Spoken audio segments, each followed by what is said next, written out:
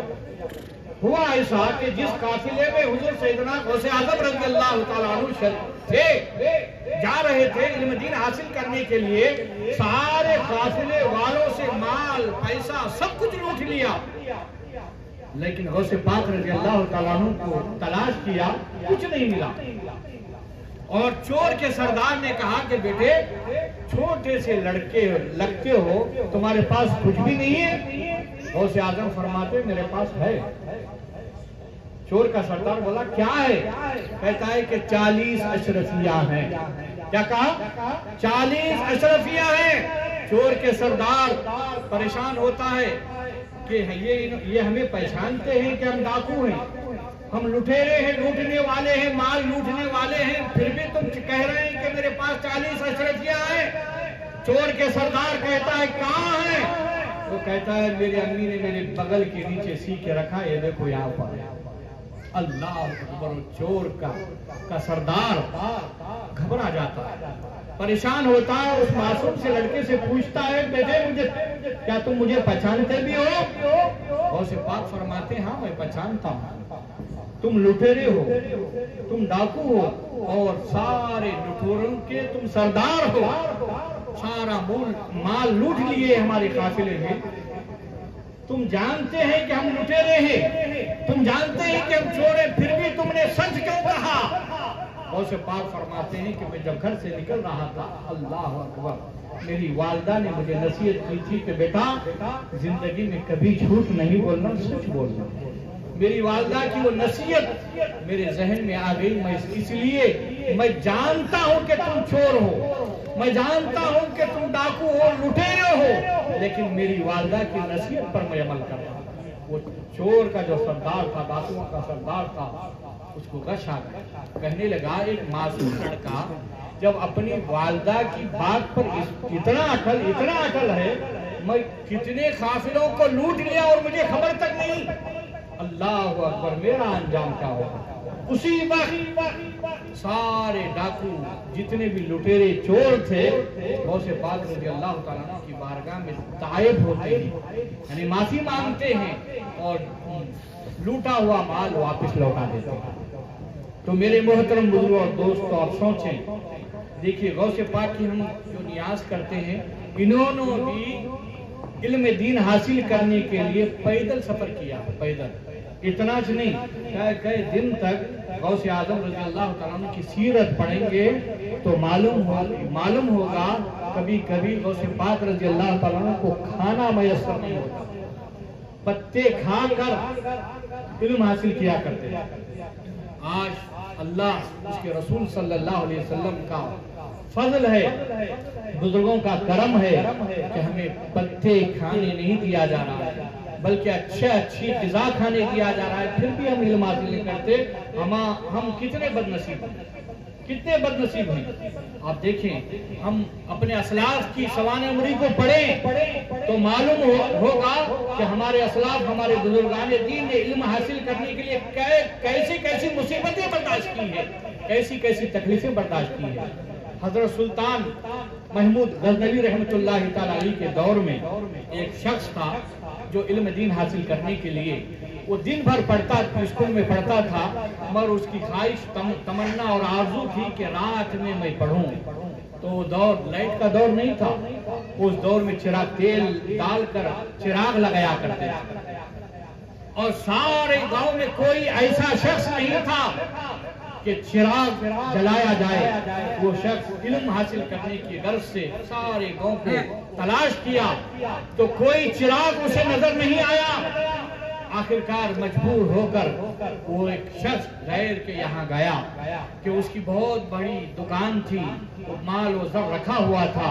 اس سے کہتا ہے کہ حضرت آپ کی بڑی دکان ہے، آپ کے دکان میں بہت سارا مال رہتا ہے اور بہت سارے پیسے بھی رکھتے ہیں اور آپ کے دکان کے سامنے کوئی چراغ نہیں جلتا، اس لیے میں کہہ رہا ہوں اگر آپ کی دکان کے سامنے اگر آپ چراغ جلائیں گے رات بھر آپ کی دکان کی نگہبانی کروں گا، یعنی میں چوکیداری کروں گا.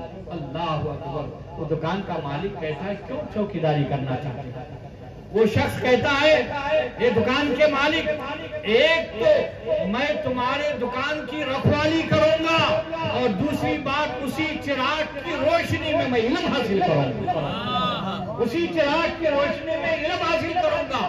اب ہوا یہ کہ وہ دکان راضی ہو گیا کہ بغیر پیسے اور بغیر محنت کے ایک مزدور آ گیا ہے کہ مجھے صرف چراغ لگانا ہے، دن رات بھر تو جتن اس کو کرنا ہے، رات بھر تو چوکیداری اس کو کرنا ہے۔ اس نے چراغ لگایا، کب تک لگایا؟ مہینہ، 2 مہینے، سال گزر گئے، اس کا دکان چوری نہیں ہوا۔ اس کے دل و دماغ میں خیال آیا سال بھر میں میری دکان کے سامنے، بند دکان کے سامنے چراغ لگاتا رہا، اس نے سال بھر کا خرچ، تیل جو جلتا ہے اس تیل جلنے کے خرچ کو حساب کیا۔ حساب کرنے کے بعد اس کے دماغ میں آیا کہ سال بھر کا چراغ لگانے کا جو تیل جلتا ہے اس کا اتنا پیسہ ہوتا ہے، میں کیوں چراغ لگاؤں، میں کیوں چراغ لگاؤں، اس سے بہتر ایک میں چراغ لگانا ہی چھوڑ دوں تاکہ میرا پیسہ بچ جائے۔ یہ دکان والا کہہ کر اس کو چھڑا دیا۔ اب وہ شخص روتا روتا روتا روتا اپنے گھر گیا، روتے روتے روتے روتے روتے روتے روتے سو گیا، روتے روتے سو گیا، مگر وہ روتے روتے سو گیا، اس کے دل کی دنیا جاگ اٹھی، اس کے دل کی دنیا جاگ اٹھی۔ ہمارے اور آپ کے آقا جناب محمد رسول اللہ صلی اللہ علیہ وسلم خواب میں تشریف لاتے ہیں اور فرماتے ہیں بیٹے کیا بات ہے، کس چیز نے تمہیں رلایا ہے؟ علم دین حاصل کرنے کے لیے تم نے اس چراغ کو حاصل کیا تھا، 1 سال تک اس چراغ کی روشنی میں علم دین حاصل کیا، آج وہ چراغ بجھا دیا ہے تو علم حاصل نہیں ہو رہا ہے، اس لیے تو رو رہا ہے کہ جا اس چراغ کو میں روشن کروں گا، اس چراغ کو میں روشن کروں گا۔ جناب اس لڑکے کے خواب میں ہمارے اور آپ کے آقا جناب محمد رسول اللہ صلی اللہ علیہ وسلم خواب میں تشریف لاتے ہیں اور فرماتے ہیں بیٹا آج کا جو بادشاہ ہے سلطان محمود غزنوی، اس کے پاس جانا اور کہہ دینا کہ محمد رسول اللہ صلی اللہ علیہ وسلم نے چراغ لگانے کے لیے کہا ہے، تمہارے محل کے سامنے چراغ لگانے کے لیے کہا ہے۔ وہ شخص کہتا ہے حضور وہ نہیں مانے گا تو میں کیا بتاؤں، اس کی کوئی تو ثبوت، اگر وہ مانے گا تو میں کیا ثبوت دوں؟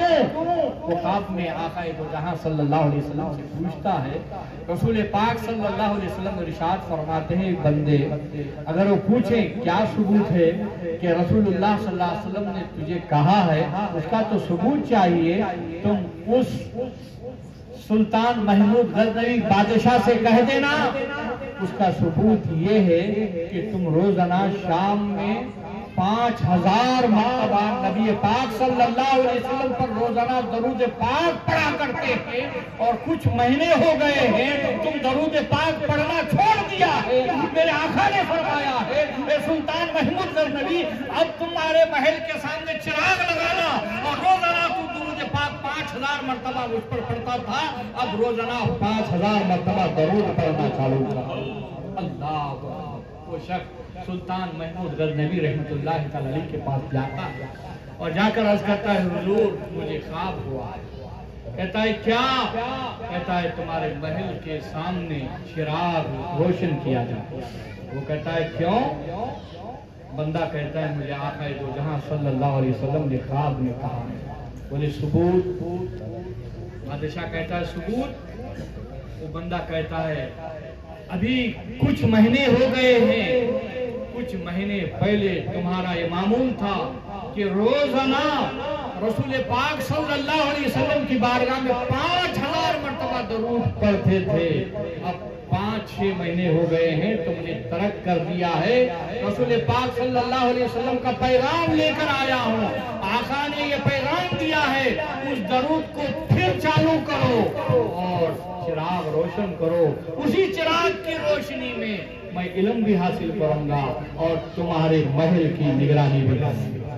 تو سلطان محمود غزنوی اس بات پر اپنے محل کے سامنے چراغ لگاتا ہے اور اس محل کے سامنے چراغ کی روشنی ہو جاتی ہے، اسی چراغ کی روشنی میں یہ بندہ علم دین حاصل کرتا ہے۔ تو میرے محترم بزرگوں اور دوست، ہم اپنے اسلاف کی سیرت مبارکہ کو پڑھیں تو ہمیں کسی چراغ کے لیے کسی کے پاس بھیک مانگنے کی ضرورت نہیں ہے۔ یہ اللہ کا کتنا بڑا فضل ہے، پڑھنے والوں کے لیے اللہ کا کتنا بڑا فضل ہے کہ اتنی بڑی روشنیاں، ہر طرف روشنی ہی روشنی، ایسی روشنی نظر آ رہی ہے کہ بڑے بڑے سٹیوں میں ایسا لگتا ہے رات نہیں بلکہ دن دکھتا ہے، رات نہیں بلکہ دن دکھتا ہے۔ پھر بھی علم سے اتنے دور ہیں، انہیں ایسا لگتا ہے، دن بھی ایسی لگتی ہے کہ رات نظر آتی ہے۔ پڑھنے کے لیے کہیں تو انہیں دن بھی رات نظر آ رہی ہے۔ تو میرے دوستوں اور بزرگ، ہمارے بزرگان دین میں نہیں، رات میں بھی علم دین حاصل کرنے کے لیے چراغ کے لیے دوڑے اس چراغ کے نیچے جا کر پڑھا کرتے ہیں۔ آج ہمارا اور آپ کا عالم کیا ہے؟ تو ضرورت ہے آپ علم حاصل کریں، اپنے بچوں کو بھی علم دین حاصل کرنے کی کوشش کریں۔ اس لیے حدیث پاک میں آیا ہے، طلب العلم فریضۃ علی کل مسلم و مسلمہ، علم کا حاصل کرنا ہر مسلمان مرد عورت پر فرض ہے۔ وآخر دعوانا ان الحمدللہ رب